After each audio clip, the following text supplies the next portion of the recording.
In 1969, I was quite young, living in St Anne's in Nottingham. I mean living, like taking part in the community, trying to make the world around our neighbourhood a better place. We didn't have homeless then. Not us, not then. What we had were overcrowding. The film coming up was made by Stephen Frears. And what you'll see in it is our slums brilliantly photographed in black and white. How we lived then. 5 kids to a bed, no lab, no bath, mildew running down the walls. We'd no unemployment then. But the wages you'll hear in this film, they were terrible. Wages not fit for a dog. Homes not fit for a pig. When this film was made, nearly 25 years ago, the Tenants Association I was chairman of tried to stop it being shown. My committee felt the media were using us, exhibiting our poverty for all to see. But within months of this film, all the families you'll see were rehoused, and St Anne's has been rebuilt quite well, with low-rise houses, because of the pressure we all kept up. The film was well watched. It's a strong film, maybe because it focuses just on the poverty. It is amazing how we lived then, in what passed for homes. It's changed for the better, only because we all did pull in our ways to make it change.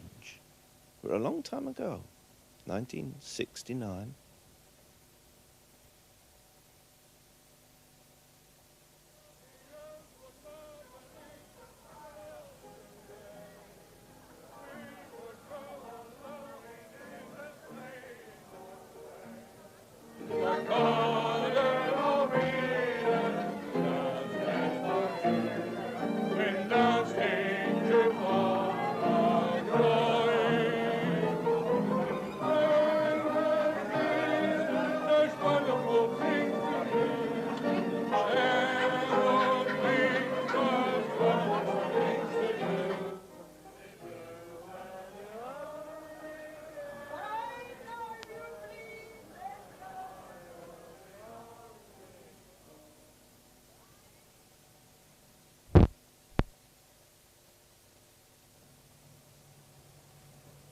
St Anne's, Nottingham.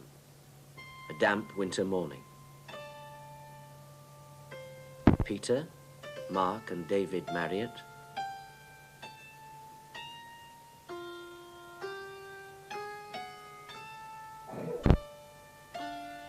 Anthony and Evelyn, 11. The children don't sleep well. Sometimes they fall asleep at school.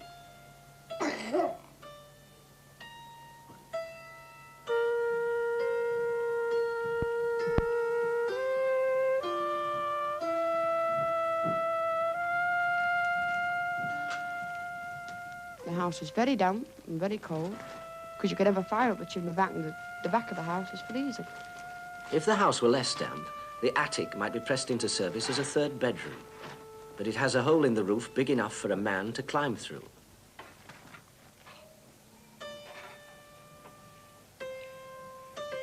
The house has no bathroom, no running hot water, no lavatory indoors, and no proper place to store food.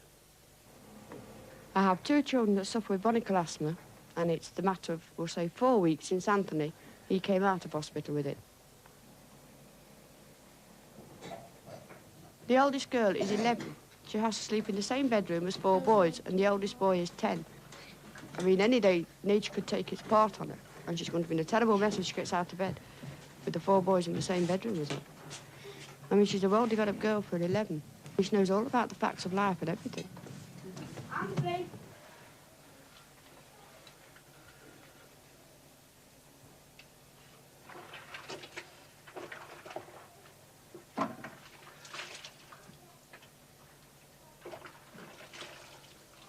The children's clothes, when you fetch them out the kitchen, you've got to stand there airing them off before they can even put them on, because they're damp.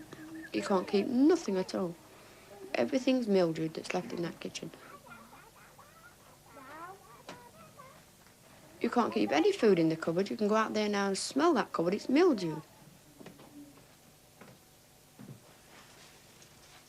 And if you buy a loaf of bread this morning, and I want to use it tomorrow morning, you could smell all fusting off it. You couldn't possibly use it. Even cornflakes, they go soggy. The only thing you can save is tin stuff, which we don't use a lot of. You see, I buy it fresh every day from the butchers, the greengrocers, or whatever we need. But it means I have to go shopping in the morning to get my husband's dinner in for him to cook at night when he comes home. And I've also got to go shopping on my way home from work to buy something for the supper. I mean, it costs you far more to nip to these little shops to buy, say, a quarter tea and a pound of sugar than it would to go to one of these supermarkets and buy the whole rations for a week. Better get on.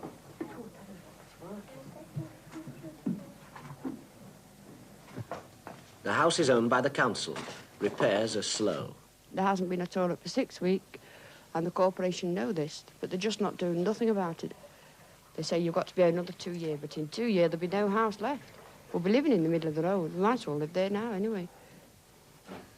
Because it is damn hard work, I'll tell you, having to boil every drop of water you need. I mean, some people would say you must make more of an effort, you must find a better place to live, you must sort of... Well, just let anybody say that to me and I'll ask them to go and find me one and I'll go and live in it. That's my answer to them.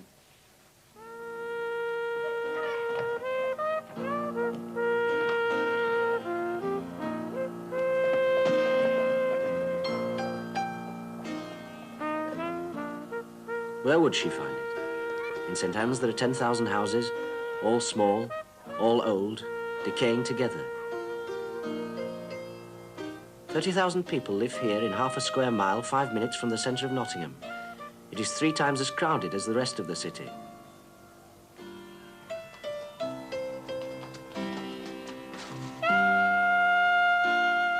Some of the problems of St. Anne's are apparent enough. But people are not starving, not in rags, not sleeping in the open. It's difficult to realise to what extent many people are deprived of things everyone else takes for granted. The surface is unrevealing.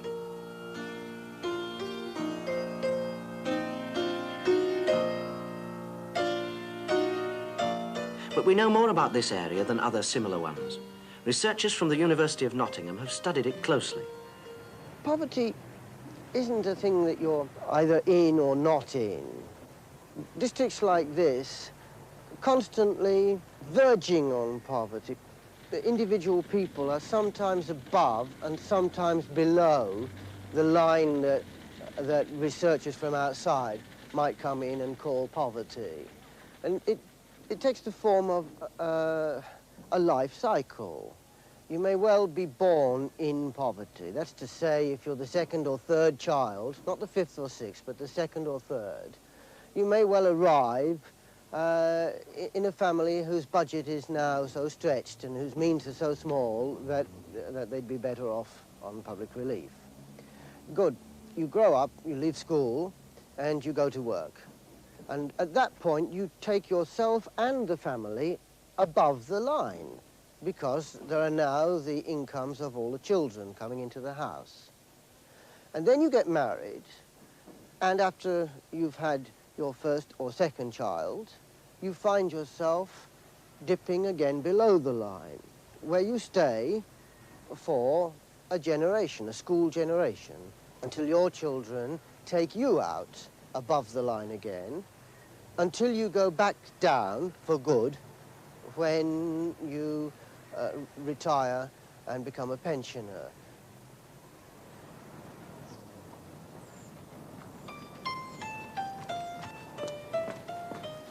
Morning, ladies. Good morning. Let Annie come in. Come on, Annie. Come on. Don't be like that. They must put a terrible amount of hours in because it's such tedious work. You see, sometimes you get good work, sometimes it's very dree. And the drearier it is, the harder they have to sit at it. You get a good walk, they can earn 30 bob a day at least. Get a bad one, take you a month to earn 30 shillings.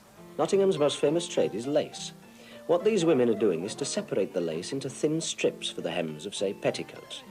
The lace has been woven in one piece, and these women are separating it into strips by drawing out the thread or warp that holds them together. A machine would be more expensive. See, the lace varies, and they have to take the good with the bad. Around here, we're living in the poorer class of people, and they live for the lace. Take the lace off them, they wouldn't last long.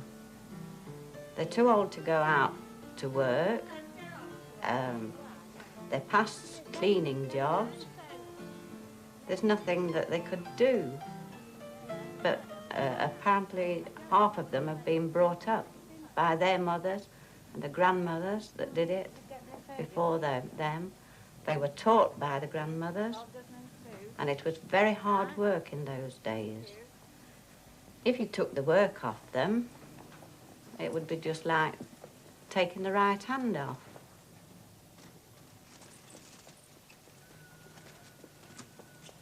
Some women prefer to do the same work at home.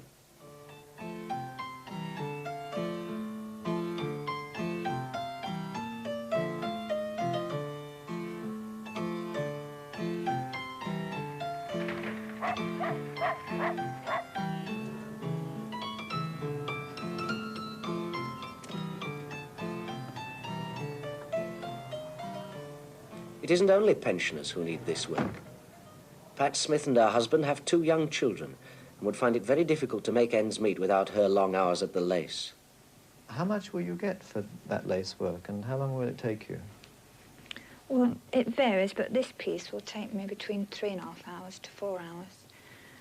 And they're 3 shilling a dozen breadths. And there are 3 dozen, so I shall get 9 shilling. And will it normally take you 3 to 4 hours, or may it take you shorter or longer? The work varies as you get it. If it's been overdressed, the threads are harder to pull out. And if the work's softer, they're easier. So it could take me, well, up to 12 hours to do the same amount of work. And you'd get more money then? Oh, no. When you take the work on, you know this.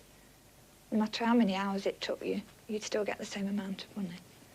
So you might still get 9 shillings for 12 hours work? Oh, yes. How much on an average week would you make? Well, at the most, I'd make about £3 to £4. But if you've got a poor week, you can earn as little as 30 shillings. Could you manage without doing the lace? I have stopped on the odd occasion if I've been ill, but you feel the pinch straight away because you've been used to it. How much does your husband earn? His full week is £12.10, but he comes home with about £11 after that. That's £12.10, and then... His stoppages. Of this £11, 50 shillings goes in rent for a house with no bath and an outdoor lavatory. The house is very damp, but because they've worked hard, it doesn't look it. No, because my husband's put wood on the walls. But behind there, it's green and very damp. Does that mean you have to have a lot of fires? In this room, yes, you should have a fire continually. In the front room, you can't afford to have a coal fire in both rooms. And the furniture just goes green with mould. But the little boy suffers with bronchitis terribly. And, you know, infections of the ears and that, through the damp. Are they doing well at school? Yes, they're average. But the schools are a bit overcrowded. Did they stay to school dinner? No, I'm afraid there's not room for them. They can't cope with the amount of meals. There's no way to sit the children. So they have to deal with the very needy cases, people who are on assistance. And I've got quite a few children in the family. Well, they have to see to those first. So if yours had, some other child might have to go without, I suppose? Well, they would. They'd be deprived, whereas I could give them a meal if they came home. Do you think, on the whole, you're better or worse off than most of the people around? Well, I don't know. In some cases where people are on relief or assistance, they're drawing more than my husband is going to work, which is annoying. But my husband would sooner take a job for £10 a week than go on the assistance or the dole. Do you think it's fairly widespread round here that people just can't live on the wage that the man brings home? Well, there's a lot of cases, yes. a surprisingly large section of the poor are not casualties of the welfare state, of the kind everybody expects to find among the poor, by which I mean the old people who are on their own, or the deserted mothers, or the sick. Those categories people expect to find among the poor. The thing that shocked us when we collected our statistics was the very large proportion of poor people who are working a full week, often in very onerous, arduous jobs, and who earn for a full week's work less than they would be able to draw if they drew public relief. And a very large proportion indeed of the poor people in this area live in families where the breadwinner is working against odds in this sort of way. In many trades, the basic rate is nowhere near a living wage.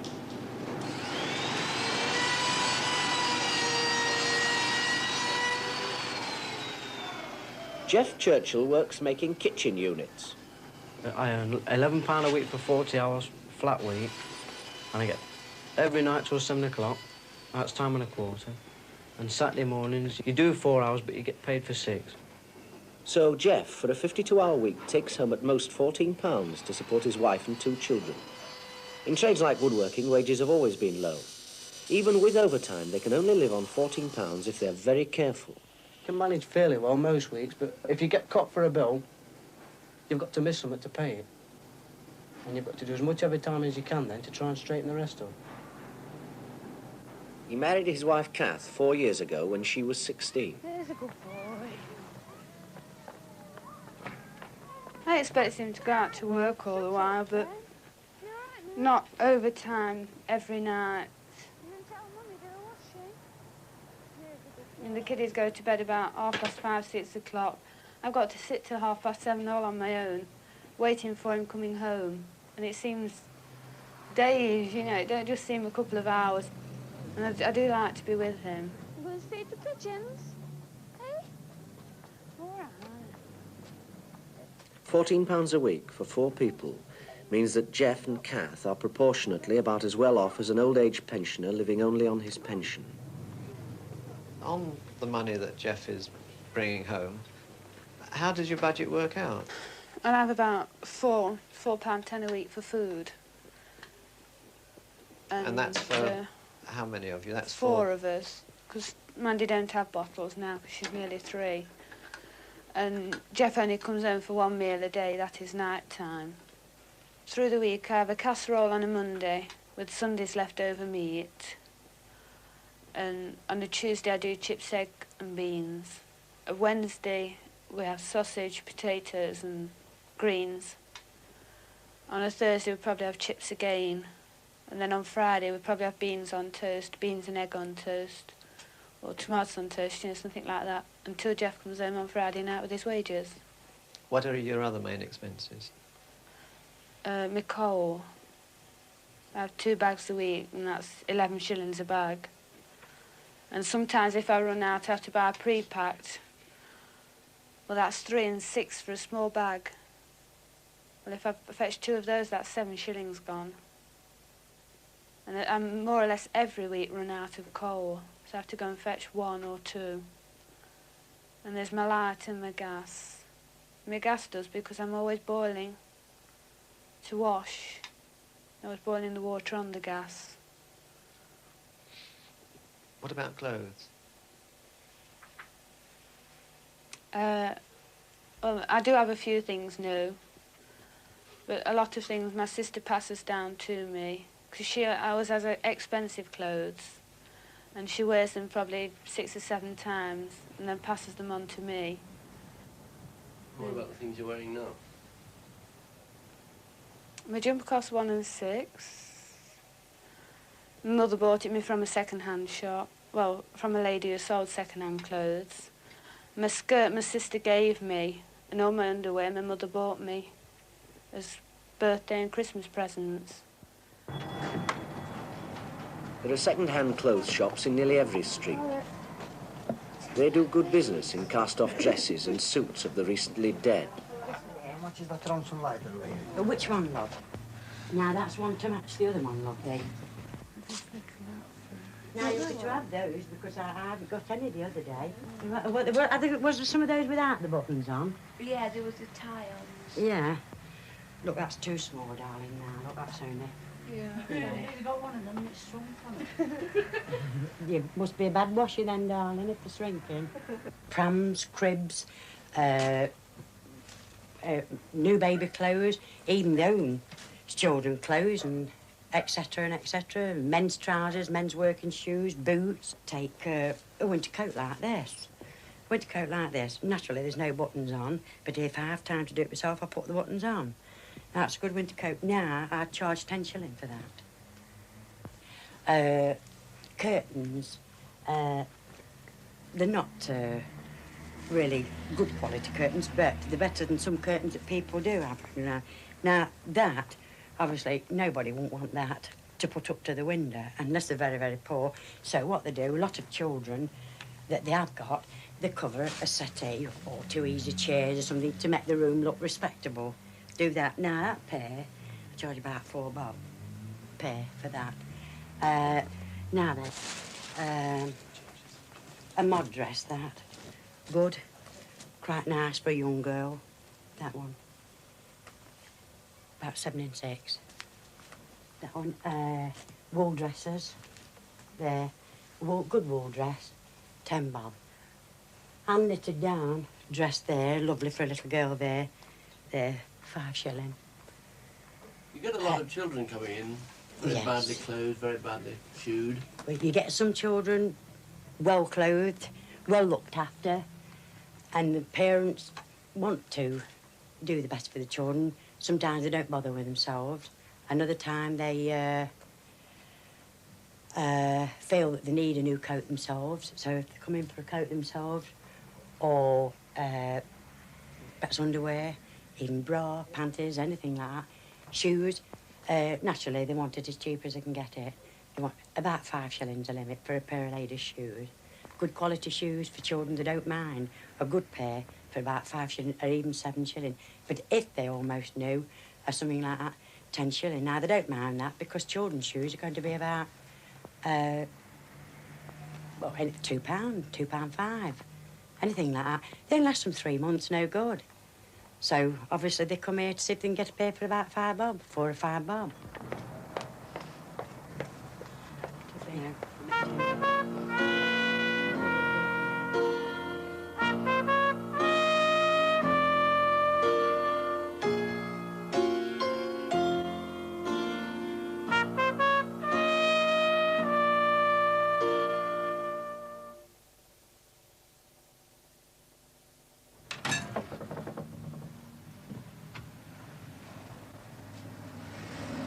Can I have 30 bob this, please?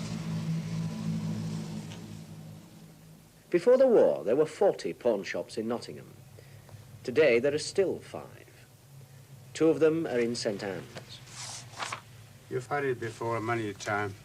Oh, yeah. There are fewer regular customers and fewer pledges, but between them, the 2 shops may still take 500 pledges in a week. The mechanics of the transaction are still the same. 28 and 10 received, 30 shillings to be repaid in a month. But the pledges themselves have changed. Nowadays, I mean, it's mostly watches, jewellery, and gents' good quality suits. In the old days, I mean, it hardly used to be the old man's shirt to the old woman's shimmy. We used to have a queue outside at 8 o'clock on a Monday morning. And when you arrived at the shop, there'd probably be about 20 people or so waiting for you to open.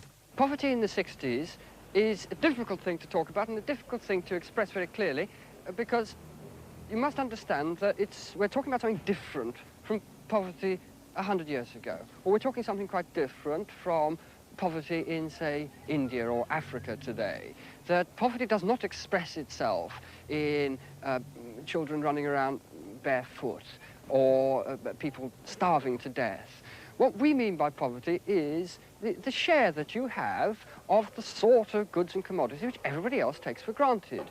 That if you live in a society where, as a matter of course, people have leather shoes on their feet, but your children have plastic shoes on their feet, then those children are relatively deprived, they're relatively poor. If you live in a street where everybody has a television set, a new television set, and you have either no television set or an old television set or an inefficient television set, then you are relatively poor. It's changed from now as compared with before the war, and poverty today is different from what poverty will be in 10 or 15 years' time. So when we talk about people being poor, this must be clearly understood what we are saying, that here we are dealing with people who, in a relatively rich society, get the dirty end of the stick. These are the people at the bottom of the pile. These are the withouts in our society.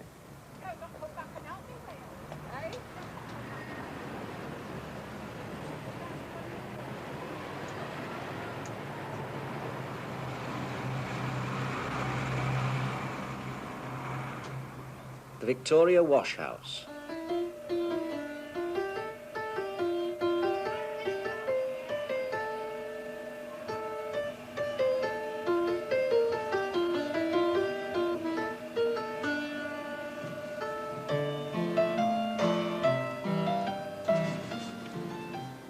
I can remember when it used to be open on a Saturday morning. I used to have to go and save a place for my mother in the queue.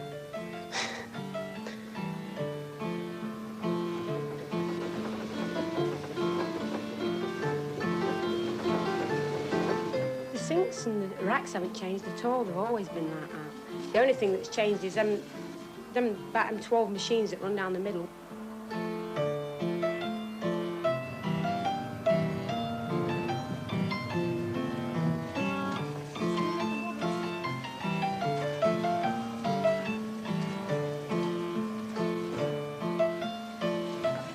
It's handy for me. It's handy for anybody with 7 kids, and it's cheaper too. If you go to the Bendix, it costs too much. But it would do for me anyway. Nottingham is well supplied with laundrettes that do the work for you. But the wash house costs 1 shilling an hour instead of about 3 shillings at the laundrette.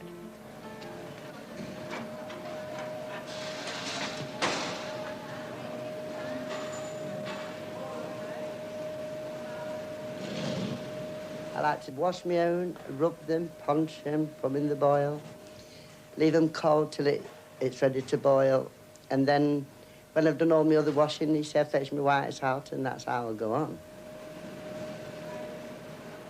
Of course, the younger women prefer to go to the laundrette when they can afford it. And of course, for the older ones, the wash house has become part of their way of life. They've got used to the hard work, and they're grateful for the company. They will feel a sense of loss if it's pulled down.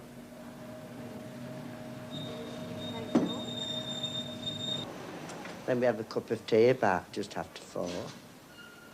And then when it's all dried, you see, we go on the ironer, pay a penny like, and till you've finished.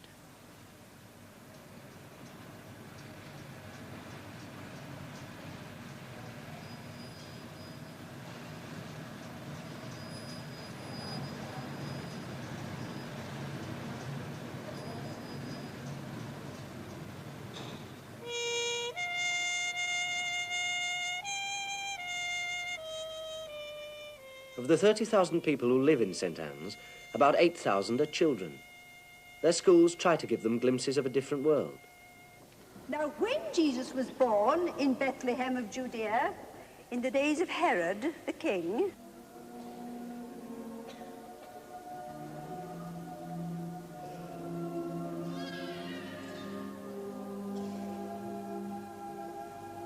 behold, there came wise men from the east to Jerusalem.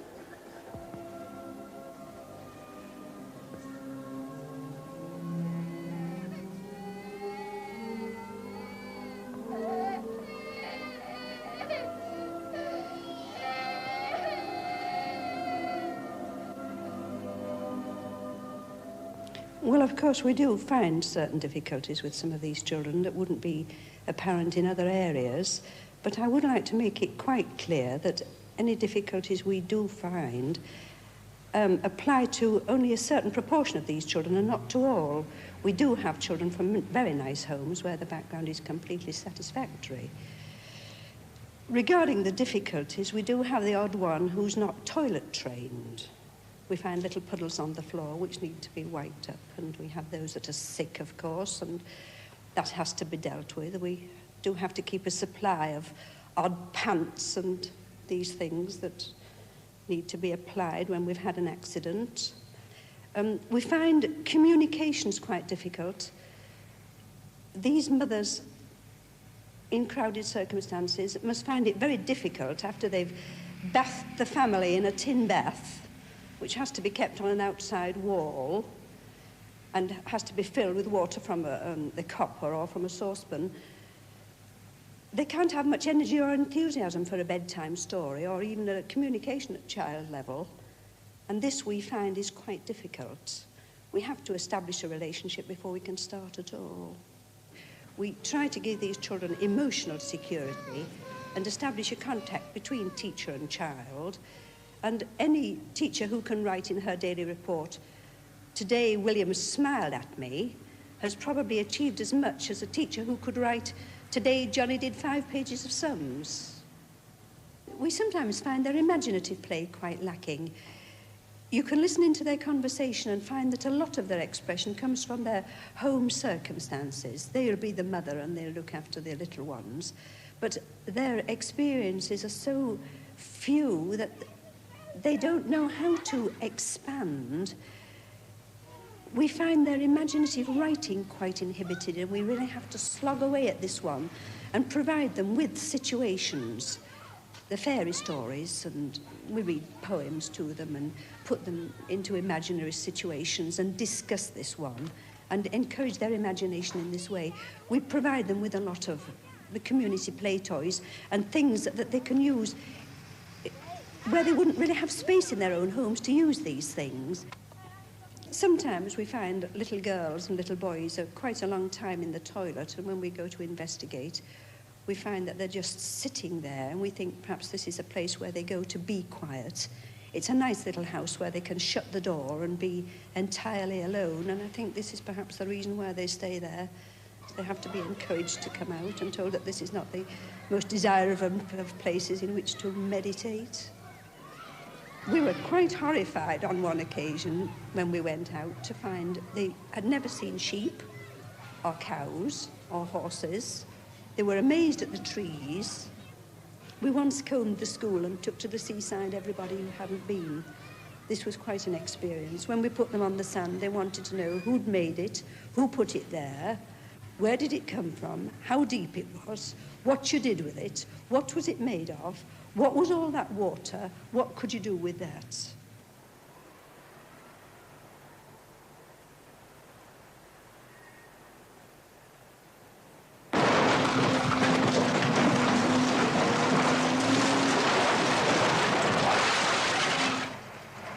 St. Anne's is coming down.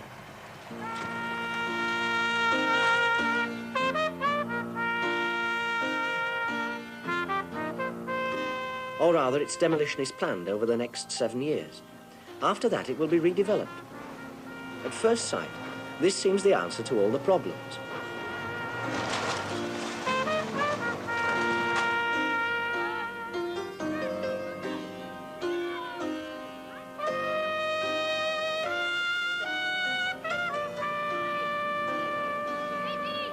But it's not that straightforward.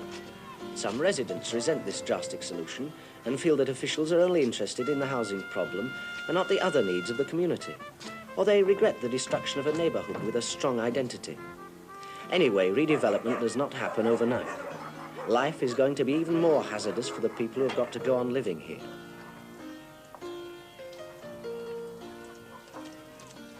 And people are always going to need not just houses, but cheap houses. The fact of the matter is that in this area, a large number of people will feel the pressure to look for cheap housing. And what that's going to mean is pretty obvious.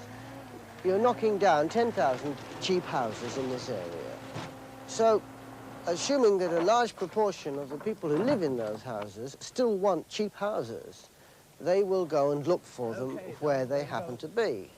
And that will mean that you don't solve the housing problem, that you move it, that you shift it to the next major slum area, which becomes more overcrowded because there's less cheap accommodation available and more pressure upon it.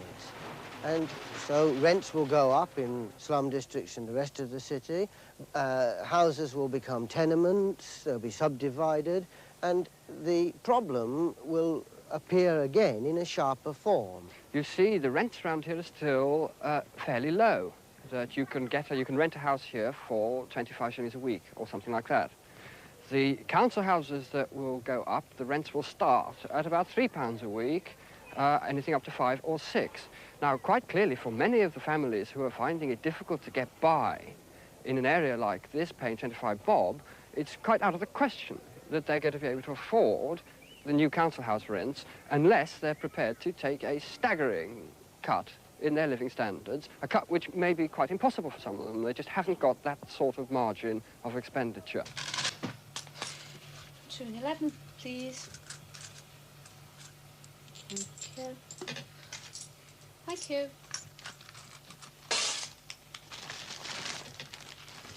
Draw. Kath and Jeff Churchill don't live in St Anne's because they like the area. They live here because the rent is low. Most young people get out if they can. Kath and her husband are trapped. On £14 a week, they already have to buy second-hand clothes and struggle to survive. £2 or £3 more on the rent is simply beyond them. So they put up with the appalling conditions. And they keep papering the walls. Once you've put it on, it's coming off again. I mean, it's falling off more or less in your hand as you're putting it on. Inside about 3 months, it'll be wet through in parts. Because the paste, what you put it on with, it never dries at the bottom at all.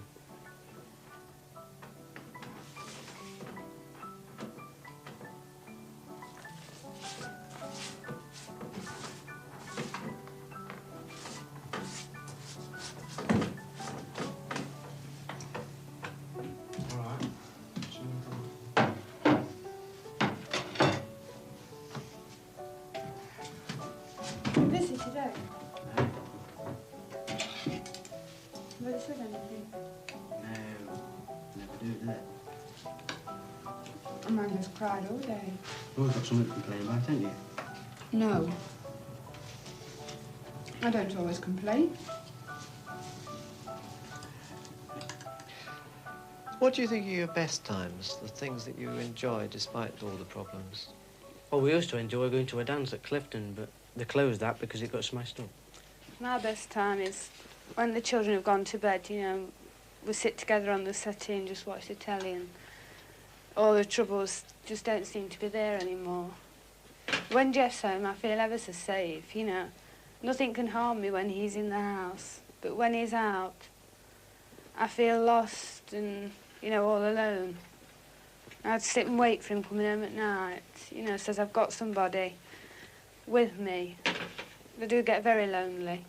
When there was a report published about this area, one of the papers put a headline, television in 90% of, quote, poverty homes, as though it was not really possible to be hard up if you had a television. Well, we were married 3 years. We've only had that television 14 months. We didn't have a television when we first got married. We've had that television 14 Oh, no, months we had and we've that been because married we was 4 bored. years. We had that because we was bored and there was nothing else to do, really, at all. I mean, when you've been used to one living at a time, I mean, everybody's gone. When you've been used to one living at a time, you miss it. You say you don't, but you do. Well, we don't go out. So what we would spend on going out, we pay for the television. When you look at commercials on television or at what other people earn or have, does it upset you at all, or...? No, Not on the television, but with my relatives. And my sister's house, you know, she's got a house like a palace. Lovely three-piece and... It upsets you when you go up there and you come back. And I go up there and then I see come what back you've in, got. I think, oh, Kath, fancy coming home to this. but it's home. And when I've been traipsing around town, I'm saying to myself, oh, Kath, be glad when I get home. But when I've been somewhere like that, I don't want to come back. What sort of things do you do as luxuries? Well, I smoke. That's not sort of a luxury, that's just steady my nerves, you know. But I sometimes have chocolates. Sometimes, very rare. When did you take up smoking? About 12 months ago. Why? And it's only with living here that's made me start smoking. My nerves were getting that bad that I needed something to bring me back down to earth, you know. But smoking adds to your problems, actually, doesn't it? Well, if I can't afford them, I just have to go without. But if I can afford them, well, I just buy them, you know. I don't smoke a lot, really, but I enjoy a cigarette. You know, at night when the kids have gone to bed and I sit down peaceful, I have a cigarette then. And if I get the kids get a bit hectic in the daytime, you know, I sit down then for 5 minutes and have a cigarette, just to steady me down. Do you sometimes find things really get on top of you? Sometimes I feel like I could just go out and get, you know, if I'd got the money, I'd go on a train and just go anywhere and not come back. Why is that? Because of this house? The house and the money, you know, and I just feel as though I just don't want to carry on anymore. You know, the house is small, it's damp and cold, and the things I'd like to have, you know, like buying some material and covering my three-piece and things like that, I'd like to do, but the money just doesn't go that far, so I just can't do it. Don't you think you ought to bring home more money to your wife? Actually, yes, but... Well, I could do, straight away, but... I've never felt like moving from where I am. I'm not the sort of person to run around and keep changing jobs. I never have been. It's not only that, he's happy where he is. And I mean, if he changed his job and he goes somewhere else and he's not happy, it's going to upset all of us. Can you foresee any way out? I mean, do you see this as going on for ever and ever, or do you think it's going to stop quite soon? Well, my husband's in the syndicate at work in the football. There's always a chance that that might come up. I mean, they've won on it this year. We've got about 30 shillings each off of it. And if it hadn't been so many draws, they'd got, you know, a few pounds each. But otherwise, unless Jeff changed his job, which he doesn't want to do, is just carry on until probably the kiddies go to school and then I can go to work part-time while they're in school. But I'd have to get hours so that I'd be able to take them to school, come home for the dinner, and come home at night time at 3:30 for them to come home. Until then, it's just hopeless.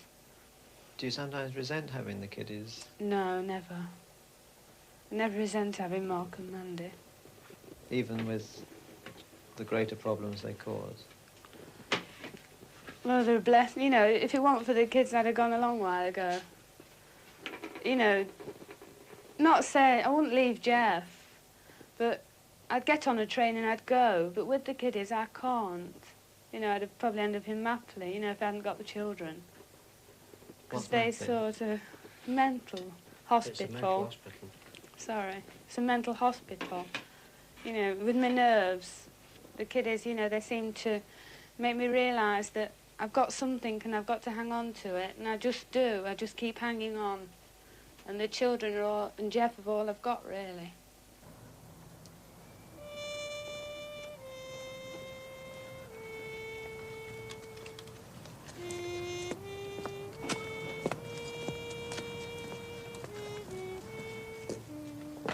None of the people in this film are drunkards or gamblers or misfits. They're not work-shy or wasteful. They're proud and don't particularly like to be told that they're among the poor. They work hard, and of course they've discovered ways of preserving their spirits. And demolishing St. Anne's alone is not going to be enough to solve their problems.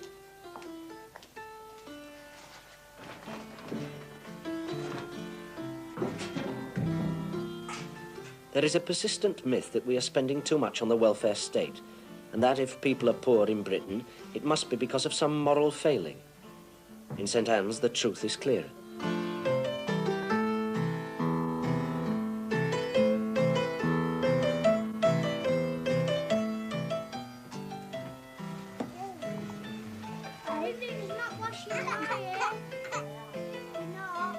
The housing problems in Nottingham are no worse than those of every major city in the country.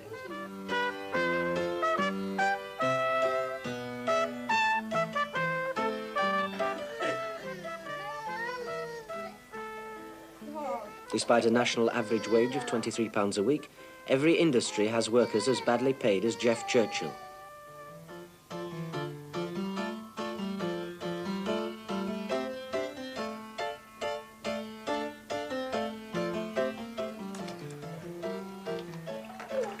Bend your head down. And despite increased family allowances, every town has deprived children.